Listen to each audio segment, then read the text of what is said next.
കോഴിക്കോട് പയ്യോളിയിൽ പ്രവർത്തിക്കുന്ന ഭക്ഷ്യനിർമ്മാണ യൂണിറ്റിൽ നിന്ന് പഴകിയ ഭക്ഷ്യവസ്തുക്കൾ പിടികൂടി. ഷിറിൻ ഫുഡ് പ്രൊഡക്ട്സ് യൂണിറ്റിൽ നിന്നാണ് പഴകിയ ബേക്കറി ഉൽപ്പന്നങ്ങൾ ഉൾപ്പെടെ പിടികൂടിയത്. കട പൂട്ടാൻ ഭക്ഷ്യസുരക്ഷാ വിഭാഗം നിർദ്ദേശം നൽകി.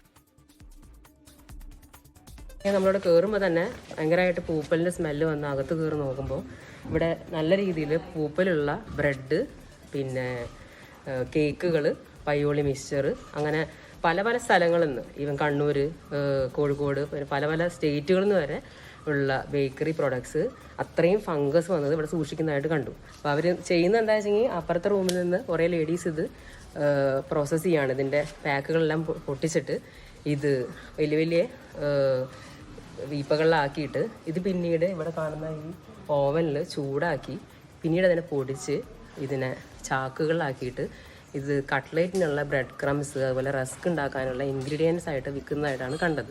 ലോകത്തെവിടെയായാലും ഏത് സമയത്തും 24 വാർത്തകളും ഓഗ്മെന്റഡ് റിയാലിറ്റി പാക്കേജുകളും എക്സ്പ്ലെയിനറുകളും വിശദമായി കാണാൻ ഞങ്ങളുടെ യൂട്യൂബ് ചാനൽ നിങ്ങൾക്ക് സബ്സ്ക്രൈബ് ചെയ്യാം.